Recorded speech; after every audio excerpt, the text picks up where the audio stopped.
48% of the Muslim in the United States of America believe that they are Muslim first, they are American second.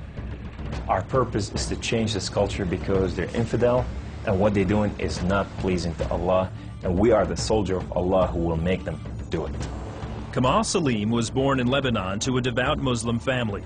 As early as 4 years old, he remembers sitting at the kitchen table while his mother taught him about the Quran and his duty to Allah and jihad. From my childhood, my mom said, one day you'll be a martyr, my son. You will die for the sake of Allah and you will exalt Islam.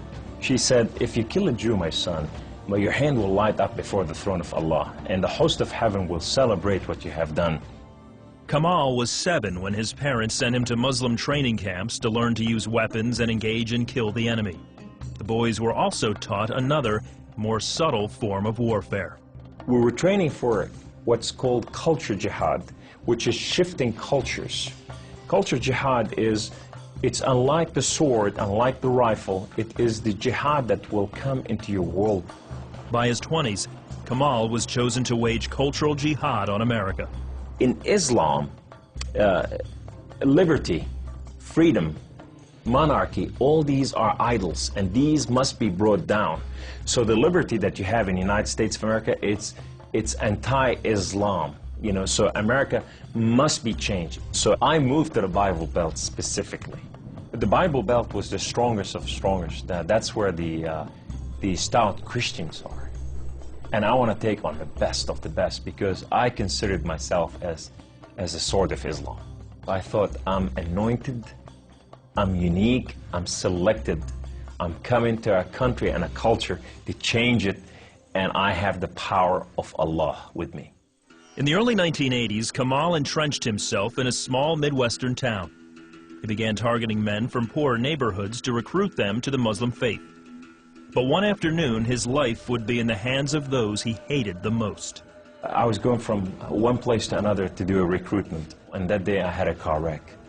The car wreck was so severe, I ejected out of my car, landed on my neck, broke my neck in 2 places.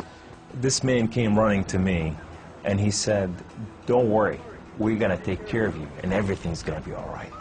The ambulance came and picked me up, and now I go to the hospital. The orthopedic surgeon in the emergency room looked at my chart, and he just said, son, we are going to take care of you, and everything's going to be all right. The second day, I wake up in a hospital, and this head of physical therapy come and read my chart, and he turned around and he said the same thing, word for word, we are going to take care of you.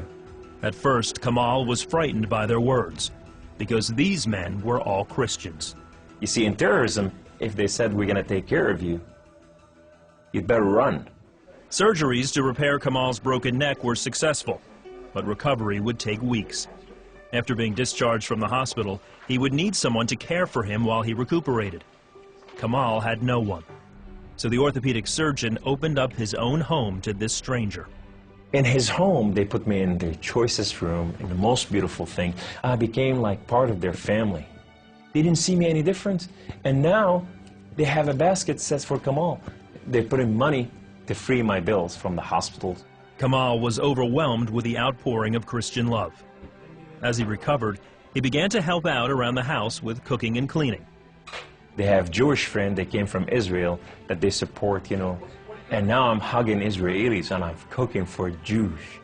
I'm going, what has happened to me? When Kamal was able to take care of himself and return to his apartment, the doctor had another surprise for him. He said, this is the keys to the house, and here's an extra key, this is your new car. We just want to bless you. You can come anytime you want.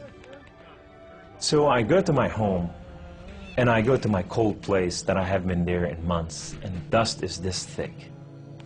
And I just gotta settle this issue with my God to know that if it's real or not.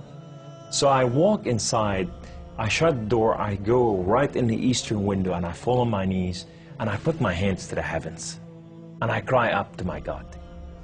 Allah, Allah, my Lord and my King, why have you done such a thing to me? I'm okay with the car wreck. I'm okay with all this, but why did you put me among Christians? I'm confused. These Christians and Jews, they're good people. There's nothing wrong with them. They don't want to kill us. They're not the same thing that I learned about them. Allah, these people have relationship with their God. These people, they cry out to the God and they answer them. I want to hear your voice. I want to hear you love me. If you're real, speak to me. I want to hear your voice. Guess what Allah said that day? Absolutely nothing. Kamal felt that because he questioned his faith, the honorable thing to do was to end his own life. So I went to reach out my guns and put it in the right place and clock out. I heard the voice. The voice knew me by name.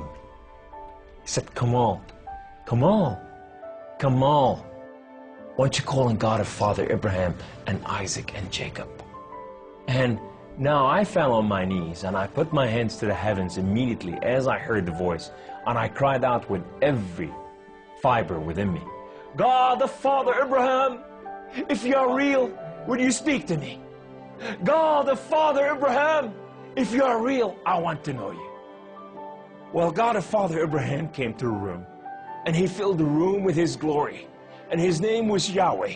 The Lord is one. In his hand, he has holes in his hand. He has holes in his feet. His name is Jesus.